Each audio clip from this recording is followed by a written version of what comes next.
versículos 1 al 6. Una vez que lo tienen, nos ponemos de pie, por favor.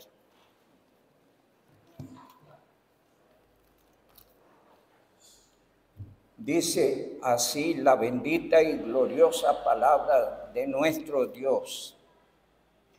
Vi a un ángel que descendía del cielo con la llave del abismo y una gran cadena en la mano, y prendió al dragón, la serpiente antigua, que es el diablo y Satanás, y lo ató por 1000 años. Y lo arrojó al abismo y lo encerró y puso un sello sobre él para que no engañase más a las naciones, hasta que fuesen cumplidos 1000 años. Y después de esto debe ser desatado por un poco de tiempo.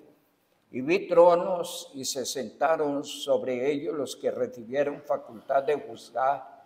Y vi las almas de los decapitados por causa del testimonio de Jesús y por la palabra de Dios, los que no habían adorado a la bestia ni a su imagen, y que no recibieron las marcas en sus frentes ni en sus manos, y vivieron y reinaron con Cristo 1000 años. Pero los otros muertos no volvieron a vivir hasta que se cumplieron 1000 años. Esta es la primera resurrección. Bienaventurado y santo el que tiene parte en la primera resurrección. La segunda muerte no tiene potestad sobre estos, sino que serán sacerdotes de Dios y de Cristo y reinarán con él 1000 años. Que el Señor nuestro Dios añada bendición con su palabra. Amado Padre, muchas gracias te damos por esta noche y esa oportunidad bendita que nos das de entonar cantos, oh Dios, que exalten tu nombre, cantos que alaban tu santo y glorioso nombre. Tú eres nuestro Dios y nuestro Padre, y en esta noche nos gozamos en tu presencia. Deseamos, oh Dios, honrar tu nombre, mostrarte nuestro agradecimiento, pero también nuestra dependencia de ti. Te necesitamos, Señor, en todos los campos de nuestra vida y en forma especial en nuestra vida espiritual, y estamos aquí para que nos sigas ayudando a través de la palabra. Tómanos en esta noche bajo la dirección del Espíritu Santo, y tu Espíritu nos dé la mejor actitud, una actitud reverente, atenta, sumisa, abierta, para que tu palabra haga conforme al propósito con cual la envías. Y permite, oh Dios, que esta noche sea una noche de bendición para todos. Toma tu siervo bajo tu control y dirección y úsele, oh Padre, para tu gloria. Te lo pedimos en el nombre de Jesucristo. Amén. Pueden sentarse. Amados hermanos, veníamos diciendo que en el reino milenial, el Señor Jesucristo, entre los cambios gloriosos, es que Él sube al trono de David como rey en Jerusalén.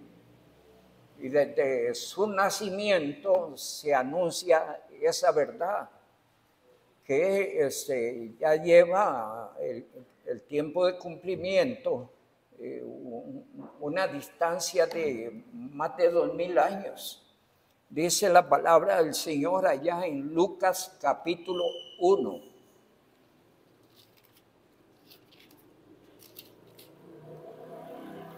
Lucas capítulo 1, versos 32 y versos 33,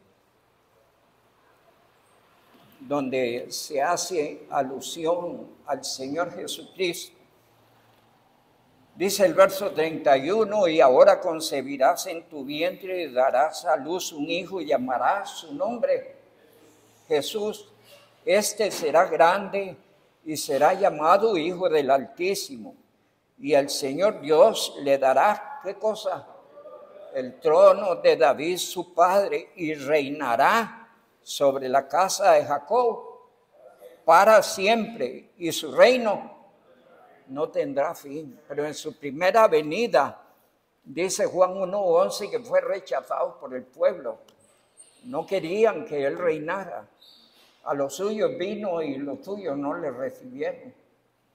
Y los principales líderes religiosos incitaron al pueblo contra él. Y Jesús fue a la cruz y era necesario que sucediera así. Parece ingrato, pero era necesario. Porque era necesario que entregara su vida por los pecadores, que él asumiera el juicio y el castigo que merecían nuestros pecados. Morir, ser sepultado, resucitar, hasta su segunda venida, donde se cumplirá el verso 33 de Lucas capítulo 1, 32 y 33. Esta profecía sobre Jesucristo aún espera cumplimiento. Antes de que Cristo haga su segunda venida, literal, a la tierra, 7 años antes, la iglesia se va. Todos los nacidos de nuevo, todos los que han recibido, reconocido a Cristo como su Salvador personal, un día vamos a desaparecer. Y dice la Biblia que los muertos en Cristo resucitarán primero. Vamos a leerlo, por favor. No es lo mismo que yo lo diga, que podamos leerlo. Dice 1 Tesalonicenses capítulo 4.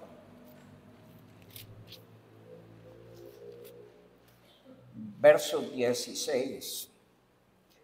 Porque el Señor mismo, con voz de mando, con voz de arcángel y con trompeta de Dios, descenderá del cielo, y los muertos en Cristo resucitarán primero. Y luego nosotros, los que vivimos, los que hayamos quedado, seremos arrebatados juntamente con ellos en las nubes para recibir al Señor en el aire.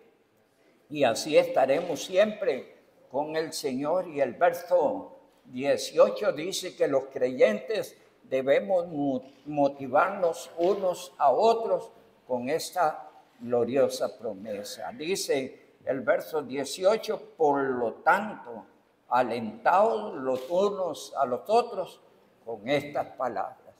Entonces, ¿cuál debe ser el mensaje del creyente? Al creyente, Cristo viene. ¿Sí? Cristo viene. Porque necesitamos estar preparados las 24 horas del día, esperando la venida de Cristo, viviendo, haciendo lo que corresponde, ocupándonos también en lo espiritual con mucho interés, pero sabiendo que cualquier día viene el Señor. Amén. Nosotros esperamos la venida de Cristo. Dice también 1 Corintios capítulo 15, muy hermoso. ¿Qué va a suceder en un momento dado? Dice el verso 51, he aquí os digo un misterio. No todos dormiremos, pero todos seremos transformados. Es decir, los que han muerto y los que vivimos. Y dice el verso 52, en un momento. ¿Y cómo será eso? En un abrir y cerrar de ojos. Será algo sumamente breve, dice la palabra. En un momento, en un abrir y cerrar de ojos, a la final trompeta, porque se tocará la trompeta, los muertos en Cristo resucitarán incorruptibles. ¿Y qué pasará con nosotros? Seremos transformados. Porque es necesario que esto corruptible se vista de incorrupción y esto mortal se vista de inmortalidad. Así es que nosotros esperamos la venida de Cristo. La segunda, y es hasta las nubes. Es decir, en esa venida Cristo no viene a la tierra, viene a las nubes y nosotros vamos a Cristo.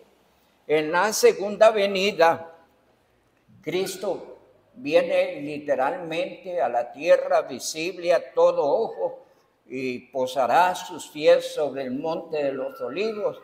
Y la Biblia dice que habrá un gran terremoto en ese momento donde Jesús posa sus pies sobre el monte de los olivos. Y la segunda venida de Cristo abre espacio al reino milenial. Pero hoy vamos a estar en las cosas que sucederán después del reino milenial. Dice el verso 5 del capítulo 20. Se cumplieron 1000 años. Esta es la primera resurrección. Es importante observar un detalle entre el verso 4 y el verso 5. Porque de la gran tribulación salen multitudes salvas, multitudes han muerto y ellos resucitan. Eso dice la Biblia. Y vienen a ser parte con la iglesia y los muertos que resucitan a definirse como la primera resurrección. Tanto como los salvos que estuvieron en la gran tribulación, los muertos resucitarán y eso se define como la primera resurrección. Dice el verso 4, y vi tronos y se sentaron sobre ellos los que recibieron facultad de juzgar. Y vi las almas de los decapitados por causa del testimonio de Jesús y por la palabra de Dios, los cuales no habían adorado a la bestia ni a su imagen y que no recibieron la marca en sus frentes ni en sus manos. ¿Y qué pasó? Y vivieron y reinaron con Cristo 1000 años. Pero dice el verso 5, pero los otros muertos no volvieron a vivir hasta que se cumplieron 1000 años. Entonces, hay 1000 años de separación entre la resurrección de los muertos salvos de la gran tribulación y la resurrección de los muertos impíos, de los pecadores, de los que no creyeron en Dios. Habrá un periodo de 1000 años. Y dice allí la palabra del Señor, pero los otros muertos no volvieron a vivir hasta que se cumplieron 1000 años. Esa es la primera resurrección. Y llama bienaventurado y santo al que tiene parte en la primera resurrección. Pues esta es una resurrección de salvos, una resurrección de redimidos, una resurrección de gente que ha aceptado a Cristo como Salvador personal. Los demás muertos no volvieron a vivir hasta que se cumplieran 1000 años.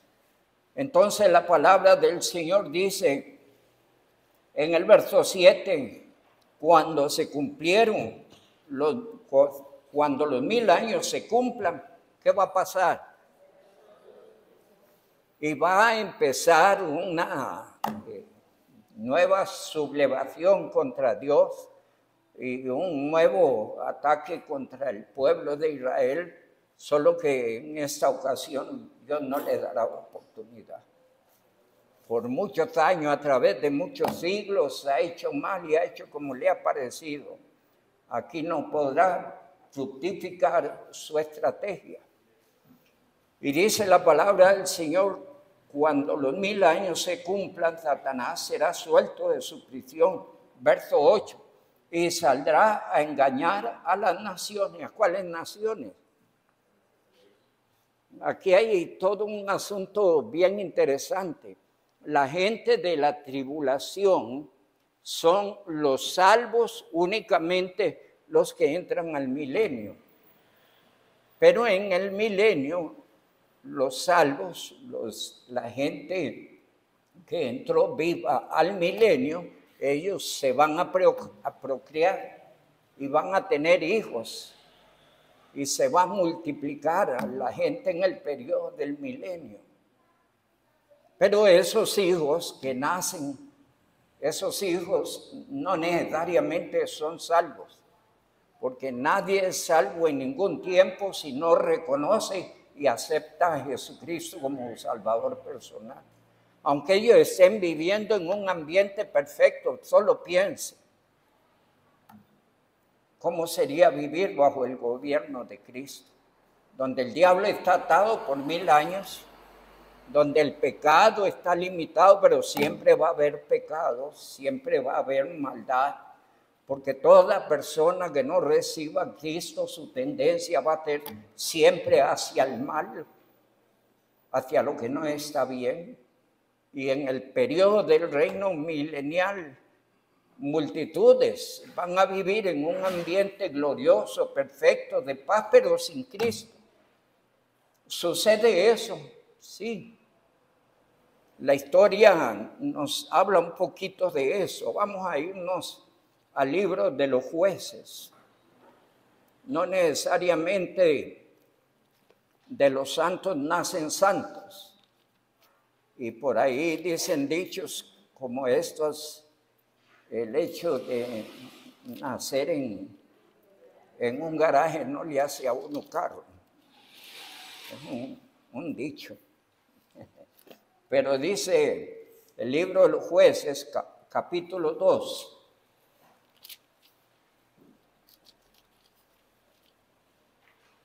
(2:10). Y toda aquella generación fue reunida a sus padres y se levantó después de ellos, ¿qué cosa? Otra generación que ¿qué? Que no conocía a Jehová, ni la obra que él había hecho por Israel. Después, los hijos de Israel hicieron lo malo ante los ojos de Jehová y sirvieron a los Baales. Oye, hijos de judíos temerosos de Dios, que amaban a Dios, que servían a Dios, se levantó una generación que no conocía a Dios. Y eso va a estar pasando en el milenio, en las generaciones que surgen de los vivos salvos que entran al reino milenial. Surgen generaciones que no conocen a Dios. Dice también 1 Samuel.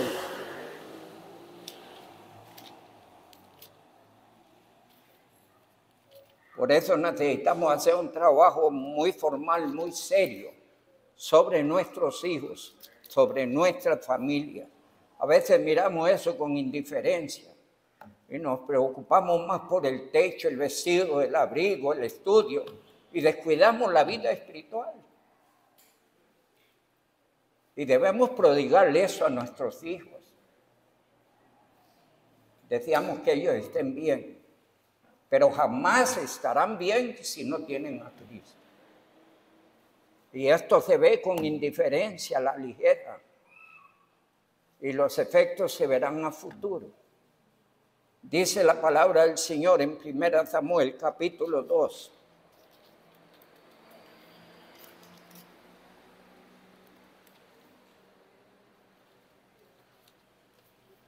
Primera Samuel, capítulo 2, versículo 12. Los hijos de Elí eran los herederos al sacerdocio. Elí era un sacerdote dentro del pueblo hebreo que servía a Dios, tenía un inmenso honor. Y se supone que sus hijos eran los herederos a dar continuidad al sacerdocio de su padre. Y dice el verso 12, y los hijos de Elí eran hombres como impíos y no tenían conocimiento de Jehová. Y fueron formados por Elí. ¿Creen ustedes que Elí hizo el trabajo? Muchas veces los padres cristianos hacen el trabajo, pero escúchenme, la decisión no es del padre, es del hijo. Porque el que quiere ser salvo debe tener una decisión personal, nadie la puede hacer por él. Y puede ser hijo de quien quiera ser hijo. Eso no cuenta.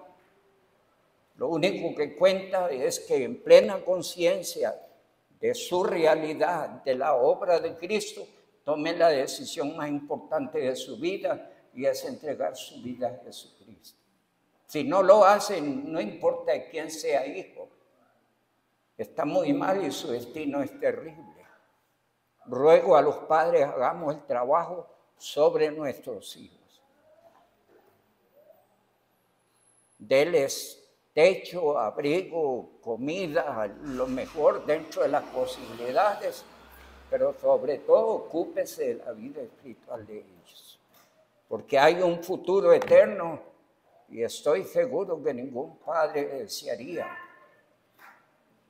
que su hijo se condene. Pero ¿qué estamos haciendo? ¿Cuánta seriedad hay en eso? Dice la palabra del Señor allá en el libro de los Salmos.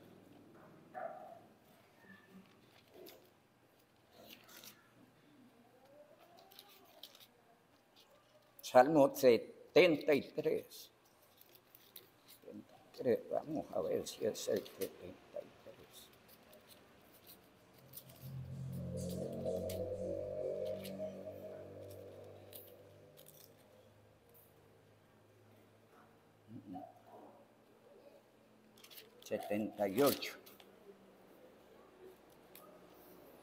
...78, versículo 5.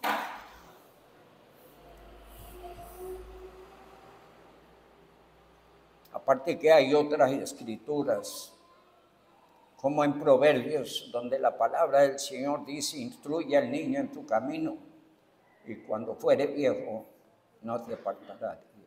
Dios dice eso y yo lo creo. ¿Qué importa lo que esté sucediendo en la familia? Dios dice eso. Y si algo falla, de repente está fallando la familia, Dios no. Su promesa se cumple. Y eso es muy importante tenerlo claro. Dice el Salmo 78, 5. Él estableció testimonio en Jacob y puso ley en Israel, la cual mandó a nuestros padres, ¿qué cosa? Que la notificasen a sus hijos, para que lo sepa, ¿qué cosa? La generación venidera, y los hijos que nacerán, y los que se levantarán, lo cuenten a sus hijos. Y observe el objetivo que Dios persigue en este llamado a los padres. Verso 7. A fin de que pongan en Dios su confianza y no se olviden de las obras de Dios.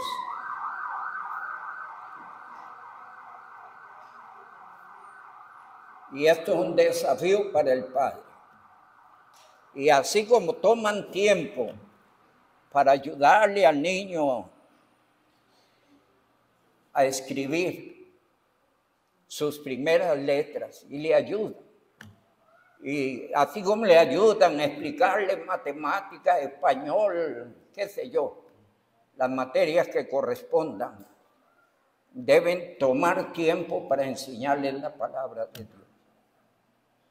Pudiera ser un matemático, un doctor, un abogado, pero si no está en Cristo, terminará en el infierno.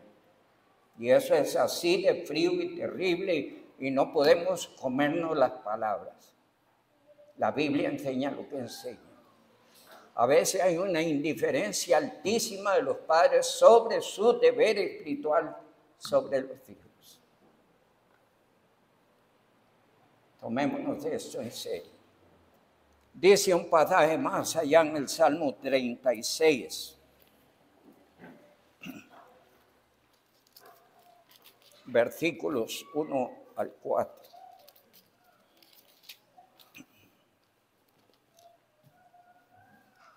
La iniquidad del impío me dice al corazón, la iniquidad del impío me dice al corazón, no hay temor de Dios delante de sus ojos. Se lisonjea por tanto en sus propios ojos de que su iniquidad no será hallada y aborrecida. Las palabras de su boca son iniquidad y fraude. Han dejado de ser cuerdos y de hacer bien. Meditan maldad sobre su cama. Está en camino no bueno. El mal no aborrece. Los que no están en Cristo, ese será el rumbo y el camino. No importa el nivel social que tenga. Ese será su corazón. Tal vez con un lenguaje más sofisticado, pero será su realidad. Porque los que no están en Cristo están en el poder del maligno. Primera Juan 5:19 dice a los creyentes, nosotros somos hijos de Dios, y el resto dice, nosotros somos hijos de Dios y el mundo entero está en poder del maligno. Y allá en el reino milenial, el enemigo saca ventaja de eso.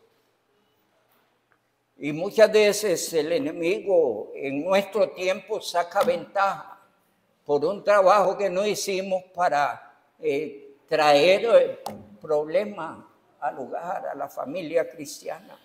¿Sí? Y a veces nos pone el ambiente a cuadritos, porque dejamos de hacer un trabajo y obviamente el enemigo juega con eso. Allá en el reino milenial el enemigo se aprovecha de esas generaciones que no conocieron a Cristo, que no conocieron a Dios. Leemos en la palabra, verso 28, y saldrá a engañar a las naciones que están en los 4 ángulos de la tierra, Gog y Magog, a fin de reunirlos para la batalla. Y vea qué espantoso es. Mire qué espantoso. El número de los cuales era como la arena del mar. Gentes como la arena del mar que vivieron bajo el gobierno bendito de Cristo, en un ambiente de justicia, de paz, de equidad, de abundancia, de bendición. ¿Sí? Prefirieron sus maldades que dar un lugar a Jesucristo en su corazón. Y de esto pues saca partido el enemigo, verso 9. Y subieron sobre la anchura de la tierra y rodearon el campamento de los santos. ¿De quién está hablando? De Israel.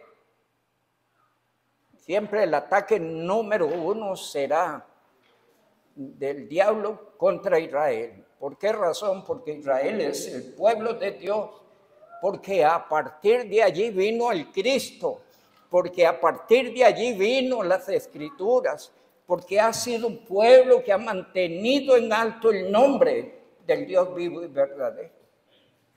Y de allí su odio. Y dice la palabra del Señor que fueron contra el campamento de los santos y la ciudad amada. Pregunto, ¿cuál es la ciudad amada de Dios?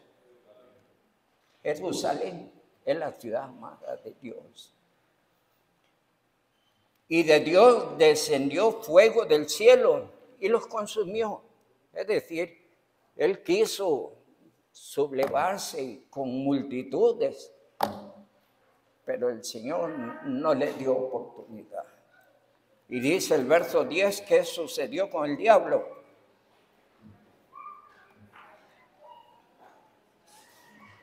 Y el diablo que los engañaba fue lanzado en el lago de fuego y azufre, donde estaba la bestia y el falso profeta, y serán atormentados día y noche por los siglos de los siglos.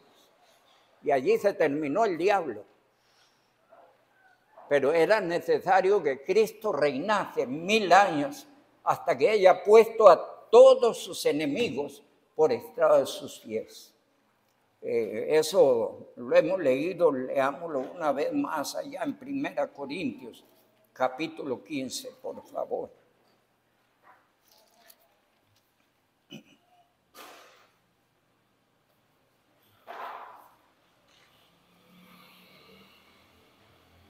Dice el verso 24, 15, 24, luego el fin, cuando entregue el reino al Dios y Padre, cuando haya suprimido, ¿qué cosa? Todo dominio, toda autoridad, toda potencia, porque es preciso que Él reine hasta que haya puesto a todos sus enemigos debajo de sus pies. Y el peor enemigo está siendo sometido, arrojado al infierno juntamente con el anticristo y el falso profeta. Y allí serán atormentados por los siglos de los siglos. ¿Sabe usted que el Señor no preparó el infierno para los hombres? No. Dios preparó el infierno para el diablo y sus ángeles. Pero los hombres han entrado en el juego del diablo. Gracias a Dios por la predicación del Evangelio, porque por ahí andábamos usted y yo, hasta que el Evangelio llegó a nuestras vidas y nos dio una perspectiva diferente de vida. Y ha sido la mejor vida. Gracias a Dios por el Evangelio. Predique el Evangelio. ¿A quiénes? Pastor, a papá, a mamá, a su hijo, a su hija, a su tío, a su tía, a su sobrino, a tu sobrina, a su amigo, a su pariente, a su vecino, a cuantos el Señor le ponga de frente. Háblele de Cristo, porque fue de esa manera que usted vino a Cristo. Y usted hoy está seguro en Cristo. Los que están en Cristo estarán seguros. Pero los que no estarán allí donde está el diablo y sus ángeles. Dice San Mateo 25, 41.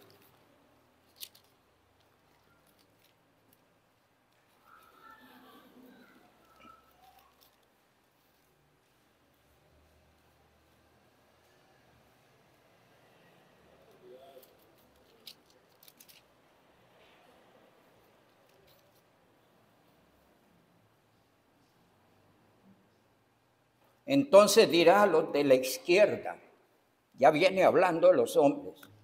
Los hombres se han dividido en dos bandos, los hijos de Dios y los hijos del diablo. Los que siguen a Cristo, los que siguen el pecado, el mundo, la carne, el diablo. Entonces, los de su izquierda dice la palabra. Entonces dirá a los de la izquierda, apartados de mí, ¿cómo? Malditos al fuego eterno preparado. ¿Para quién era? Sí, pero también ahí van todos sus seguidores. ¿Quiénes son sus seguidores? ¿Sabe? Al mundo le es difícil entender que si no están en Cristo, el que los capitanea es el diablo. ¿Sí? La palabra del Señor dice en nuestro texto que el diablo fue echado al infierno, donde estaba el falso profeta y la bestia. Pero luego viene la resurrección, dice el verso 5, donde estuvimos capítulo 20, pero los otros muertos no volvieron a vivir hasta que cumplieron 1000 años. Luego dice el verso 11, viene la resurrección de todos los impíos pecadores, los que vivieron sin Dios, sin Cristo, de toda la historia humana, de toda la historia humana.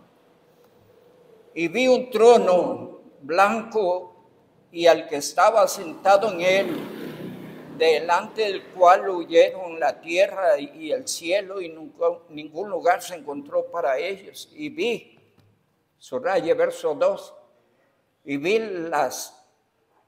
a los muertos grandes y pequeños. Llama la atención eso, grandes y pequeños. Algunos han querido interpretar aquí que es ricos y pobres. No, el texto está hablando claro.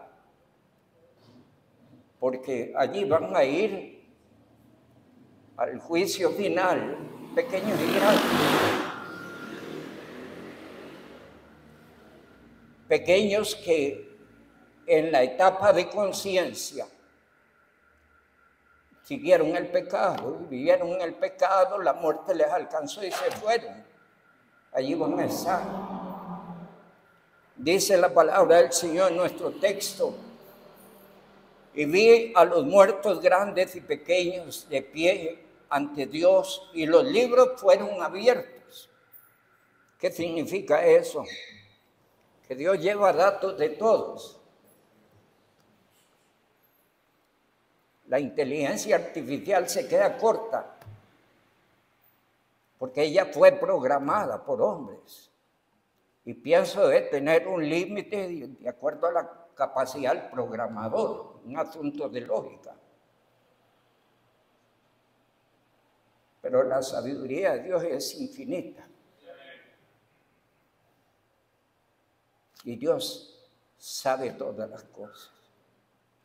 Tal vez leemos un poquito antes. Vámonos al Salmo 39.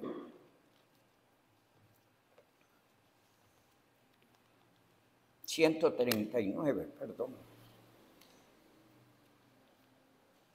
Un texto muy conocido.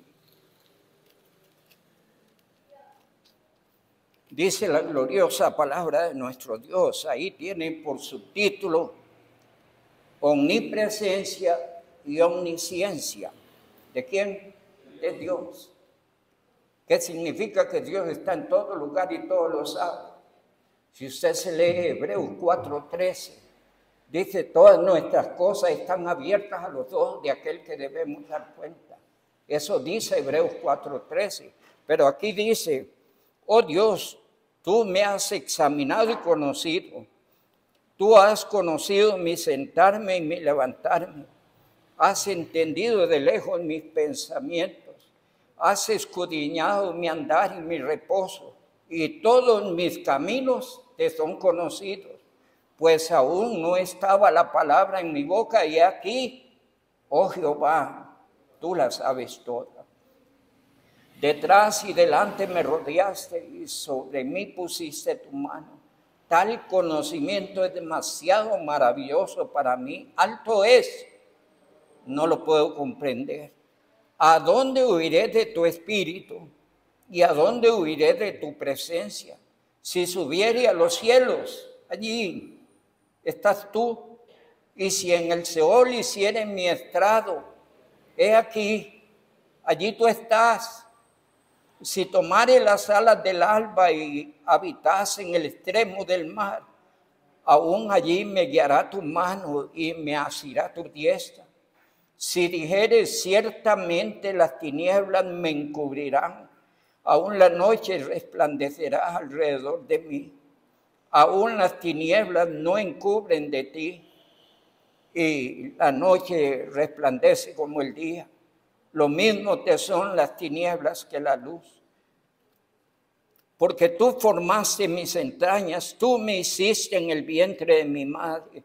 Te alabaré, porque formidables son tus maravillas, formidables, maravillosas son tus obras.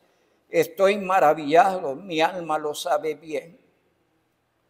No fue encubierto de ti mi cuerpo, bien que en oculto fui formado y entretejido en lo más profundo de la tierra. Mi embrión vieron tus ojos, y en tu libro, ¿qué cosa? Están escritas todas aquellas cosas que fueron luego formadas. Oye, aquí este texto se presta para varias interpretaciones. Algunos hablan de la composición genética del ser humano en su formación de embrión. Aquí está hablando de otra cosa, porque el texto viene hablando de que la vida nuestra está abierta a los ojos de Dios. Dios lo sabe todo. No hay nada ni dónde yo me pueda esconder. Ya eso lo aclaró bien el texto. Cuán preciosos me son, oh Dios, tus pensamientos, cuán grande es la suma de ellos. Si los de número se multiplican más que la arena, despierto y aún estoy contigo. De cierto, Dios hará morir al impío. Apartados pues de mí, hombres sanguinarios. Pero especialmente quería leer hasta el verso 18, suficientemente claro de que toda nuestra vida está delante de Dios. La Biblia habla de que Dios lleva libros del salvo y lleva libros del pecador. Vámonos ligeramente a Malaquías capítulo 3.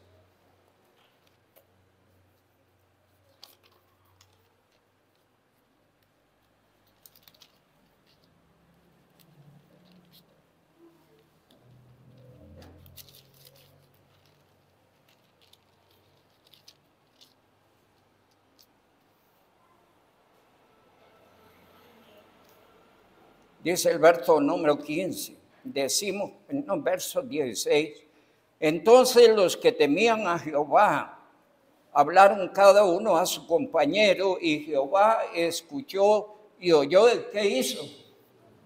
¿Qué hizo? Escribió libros de memoria delante de él. ¿Para quiénes? Y quizá eso tenga que ver con el tribunal de Cristo. Cuando comparecemos ante el tribunal de Dios, tendrá que ver con recompensas, galardones o premios. Ya ahí se deja ver que Dios tiene un archivo de los salvos, pero también lleva un archivo de los impíos. En el tribunal de Cristo se abrirán los libros. En el gran trono blanco se abrirán los libros. Los primeros para los salvos, pero los segundos para los perdidos. Dice la palabra del Señor en nuestro texto, versos 17, y serán para mí especial tesoro, ha dicho Jehová de los ejércitos, en el día en que yo actúe, y los perdonaré como el hombre que perdona a su hijo que le sirve. Entonces os volveréis y discerniréis la diferencia entre el justo y el malo, entre el que sirve a Dios y el que no sirve. La palabra del Señor habla de libros. En Apocalipsis 20, versos número 12 dice, y los libros fueron abiertos. Así es que si alguien se quiere excusar, Señor, es que a mí no me hablaron, yo no sabía, en fin, yo no sabía que eso era pecado, que estaba mal, que rechazar a Cristo no estaba bien, que ignorar tu palabra, y habrán argumentos. Ahí están los libros. Y dice más, y otro libro fue abierto, el cual es el libro de la vida.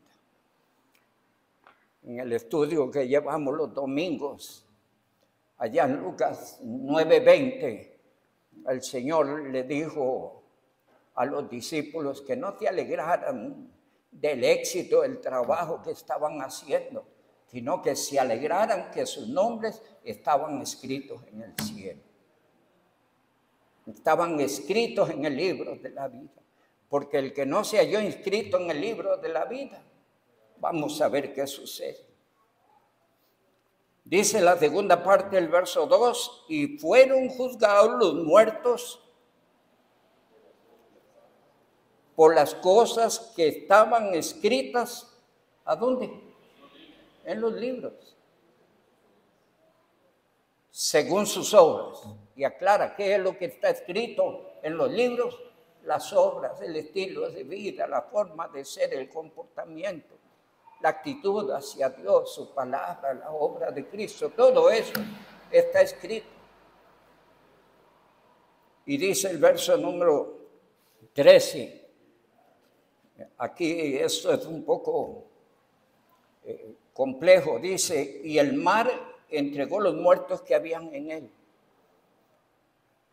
Allí está hablando del mar en sentido literal, está hablando de multitudes de naufragios, donde multitudes de gente han perecido, pero aparte de eso, en los últimos siglos hay una tendencia a la incineración. Y multitudes van y tiran las cenizas ¿a dónde? Al mar. ¿Sí? Y el mar dio los muertos. Pero además dice la palabra, y la muerte. Todo lo que tiene que ver con los sepulcros, las sepulturas, todos se van a levantar desde Caín hasta este tiempo. Y dice la palabra del Señor, y el Hades. ¿Qué significa? Que todos los espíritus de los perdidos que estaban en el Hades se unirán nuevamente a sus cuerpos para ser juzgados en la naturaleza en que vivieron y pecaron. Así como los santos. La Biblia dice que los muertos en Cristo resucitarán primero. Nuevamente el Espíritu se une a un cuerpo glorificado en el arrebatamiento. Aquí es diferente. En la naturaleza que pecaron serán juzgados y arrojados al infierno. Y dice la palabra, y la muerte y el Hades fueron lanzados, es decir, el contenido de las sepulturas y el contenido que había en el Hades, todo eso va para el infierno. Dice y concluye el verso 15, el verso 14, y la muerte y el Hades fueron lanzados al lago de fuego. Esta es la muerte segunda.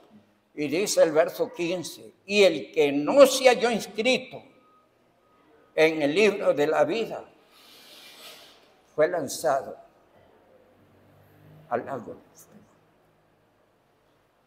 Hay grupos religiosos que tratan de negar esta enseñanza.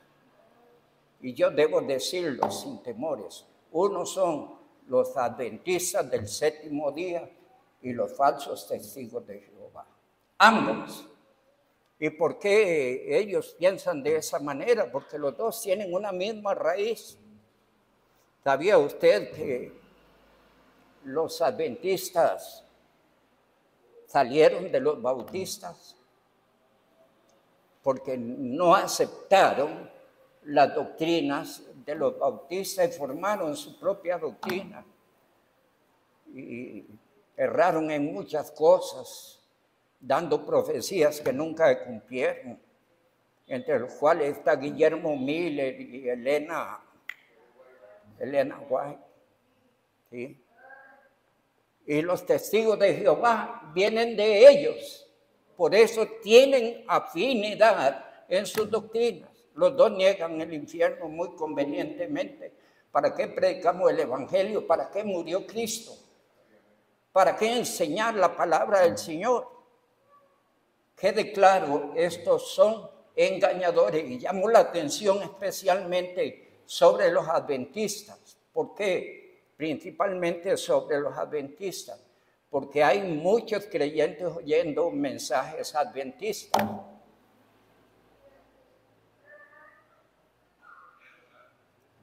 Y permítame, ninguna verdad procede del error.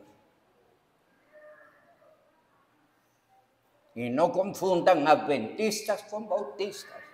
Son dos cosas diferentes. Y debe haber tal celo que ni siquiera bautistas, pues están los bautistas reformados. ¿Verdad? Crea a Dios y su palabra. Cuídese, hermano.